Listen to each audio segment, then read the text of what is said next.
Welcome match day ముచ్చట్లు.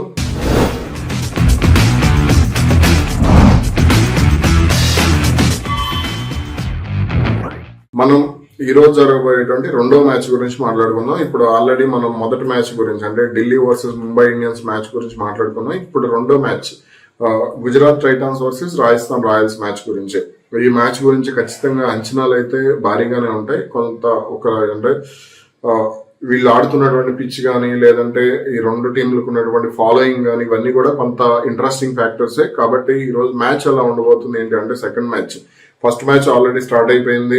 ఇక second match విషయానికి వచ్చేసి ఎలా ఉండబోతుంది ఏంటి అనేది కొంత ఇంట్రెస్ట్ అయితే క్రికెట్ వర్గాల్లో ఉంది. ఇక క్రికెట్ ఫ్యాన్స్ కి సంబంధించి కూడా కొంత రాజస్థాన్ ఫ్యాన్ ఫాలోయింగ్ ఎక్కువ కంపేర్ టు గుజరాత్. కాబట్టి ఎలా ఉండబోతుంది ఏంటి అనేది మనం ఒకసారి చూద్దాం. ముఖ్యంగా దీనికి సంబంధించి అంటే పిచ్ కండిషన్ గురించి ఒకసారి మాట్లాడుకుంటే ఇక్కడ మొత్తం కూడా ఈ రోజు జరగబోయేటువంటి పిచ్ లో దాదాపుగా మొత్తం 7 లో జరుగుతుంది మ్యాచ్. మొత్తం ఇప్పటి వరకు 6 మ్యాచ్లు జరిగాయి T20 మ్యాచెస్ ఈ 7th పిచ్ మీద.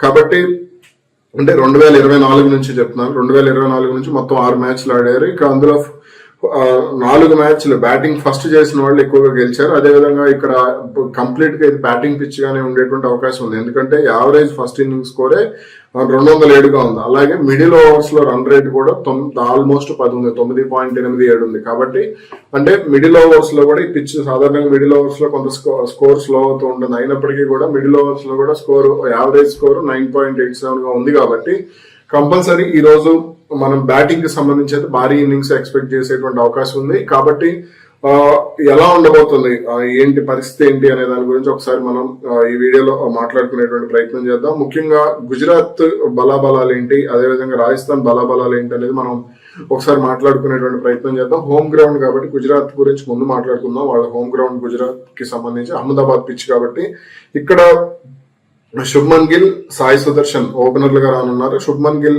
మొన్న కొంత ఫామ్ లోకి వచ్చినట్టే కనిపించాడు. అయితే సాయి సుదర్శన్ కొంత ఫామ్ లోకి రావాల్సి ఉంది. వాళ్ళ బ్యాటింగ్ ఆర్డర్ కి చాలా అతను వెన్నుముక్క అనే చెప్పుకోవాలి. కాబట్టి అతను ఖచ్చితంగా ఈ రోజు ఫామ్ లోకి వస్తేనే గుజరాత్ కి విజయ అవకాశాలు ఉంటాయి. మన పంజాబ్ మీద ఆడినటువంటి మ్యాచ్ లో అతను ఫెయిల్ అవడం వాళ్ళ కొంత దెబ్బ కొట్టిందని చెప్పుకోవాలి. అదేవిధంగా మిడిల్ ఆర్డర్ కి సంబంధించి జాస్ బట్లర్, వాషింగ్టన్ సుందర్ వీళ్ళిద్దరూ గనక రాణించగలిగితే గుజరాత్ 250 స్కోర్ చేయడం అనేది చాలా ఈజీగా ఉంటుంది. ఎందుకంటే వీళ్ళిద్దరూ మిడిల్ ఆర్డర్ లో ఒకవేళ ఓపెనర్లు అవుట్ వీళ్ళ గుజరాత్ కి అడ్వాంటేజ్ ఏంటంటే ఓపెనర్లు left and right combination, middle order లో కీలకమైనటువంటి 3-4 స్థానాలు కూడా లెఫ్ట్ అండ్ రైట్ కాంబినేషన్.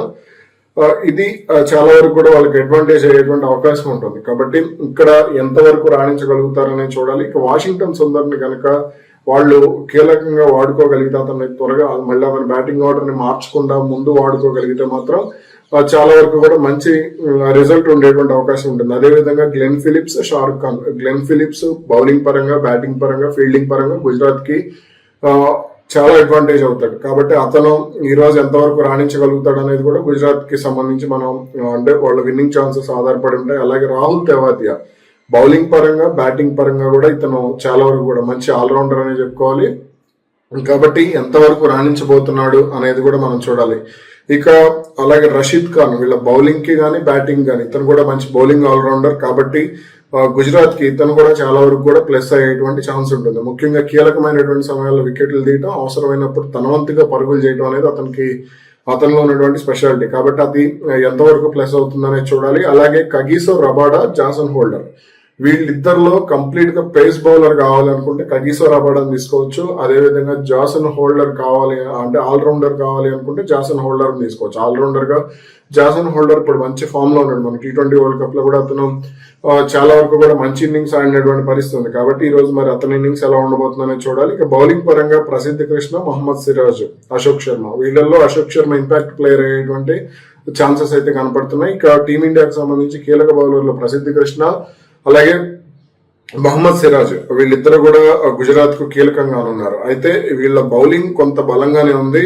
అయితే ఇక్కడ రాజస్థాన్ తో పోలిస్తే వీళ్ళ బౌలింగ్ కొంత వీక్ గా ఉంది అనేటువంటి ఒపీనియన్స్ కూడా కొంత వినపడుతున్నాయి. అయినప్పటికీ కూడా గుజరాత్ బ్యాటింగ్ ఆర్డర్ అంటే రాజస్థాన్ తో పోలిస్తే వీళ్ళ బ్యాటింగ్ ఆర్డర్ కొంత స్లోగానే ఉంది. కాబట్టి వీళ్ళ గుజరాత్ గెలవాలి అని అంటే చాలా వరకు కూడా కష్టపడితేనే గెలిచేటువంటి ఛాన్స్ ఉంటుంది.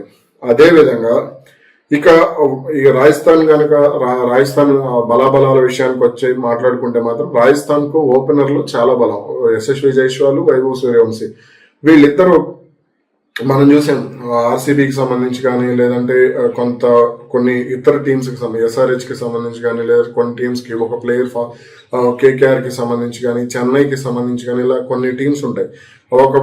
అలాగే మనం పంజాబ్ గురించి మాట్లాడుకున్నప్పుడు కూడా వీళ్ళు కొంత దూకుడుగా ఆడితే ఒక బ్యాట్స్మెన్ స్లోగా ఆడతాం అనేది ఓపెనింగ్ లో మనం సహజంగా చూసేది. కాబట్టి ఈ రోజు కూడా వీళ్లకు వైభవ్ సూర్యవంశీ, యశస్వి జైస్వాల్ కొంత స్లోగా ఆడితే వైభవ్ సూర్యవంశీ ఫాస్ట్ గా ఆడుతుంటాడు. అది ఖచ్చితంగా వాళ్లకు అడ్వాంటేజ్ అయ్యేటువంటి అవకాశం ఉంటుంది. అలాగే ధ్రువ్ జురేల్, రియాన్ పరాగ్ వీళ్ళిద్దరూ కీలకమైనటువంటి మిడిల్ ఆర్డర్.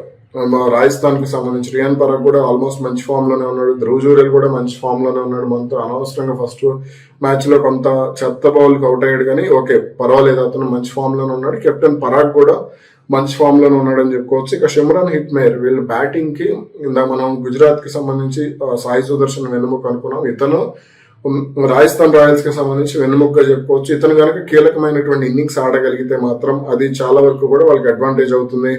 అదేవిధంగా ఫెరైరా 6th ప్లేస్ కి సంబంధించి ఫెరైరా కూడా వాళ్ళకి అడ్వాంటేజ్ అయ్యే ఛాన్స్ ఉంది. అయితే అతను కొంత ఫామ్ లోకి రావాల్సినటువంటి అవసరం కూడా ఉంది.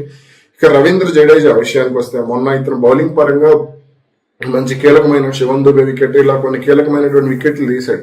కాబట్టి ఇతని సీనియారిటీ, ఇతని ఆల్రౌండ్ పెర్ఫార్మెన్స్, అదేవిధంగా ఇతని ఫీల్డింగ్, ఇతనికి ఉన్నటువంటి కొన్ని కెప్టెన్సీ స్కిల్స్ ఇవన్నీ కూడా రాజస్థాన్ రాయల్స్ కి కొంత ప్లస్ అయ్యేటువంటి అవకాశం ఉంటుంది.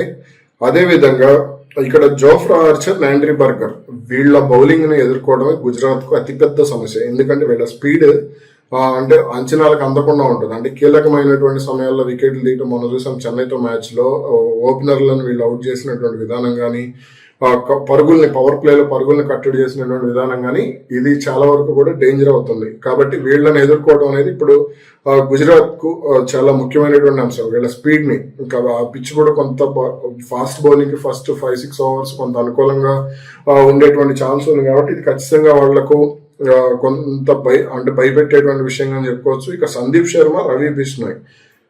ముందు సందీప్ శర్మ గురించి, బ్రిజేష్ శర్మ గురించి మాట్లాడుకుందాం. వీళ్ళిద్దరూ కూడా స్లో బాల్స్ తో ఇబ్బంది పెట్టగలిగే క్యాపబిలిటీ ఉన్నటువంటి ప్లేయర్స్.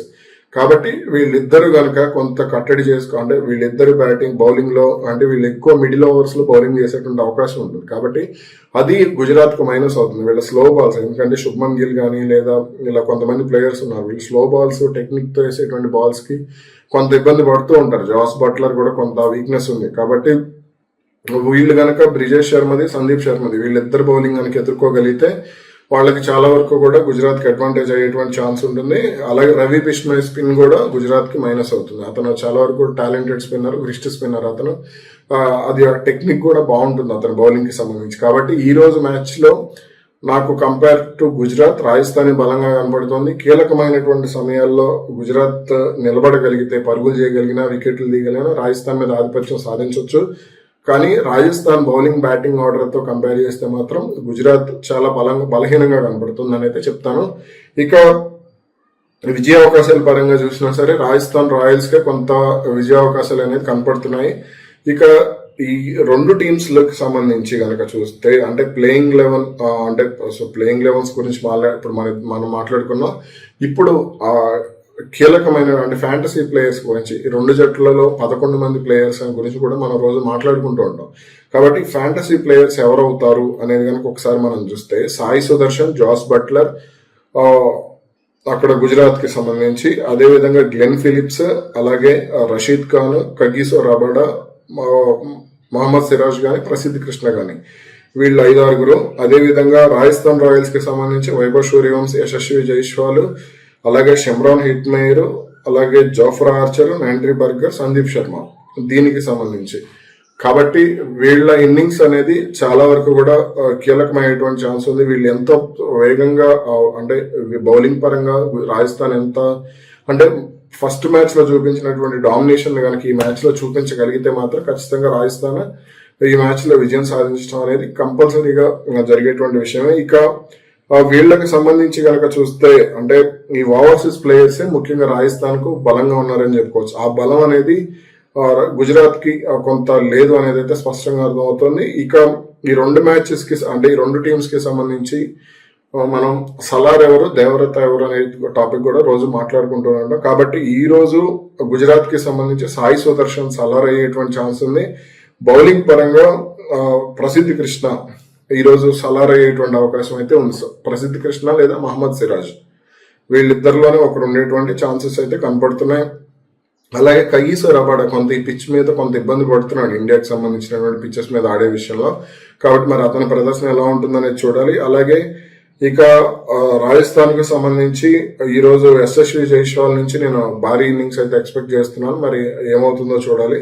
అలాగే వాళ్ళకి సంబంధించి నాండ్రీ బర్గర్ ఈ రోజు అంటే రాజస్థాన్ రాయల్స్ యశస్వి జైస్వాల్ సలార్ అయ్యేటువంటి ఛాన్స్ ఉంది.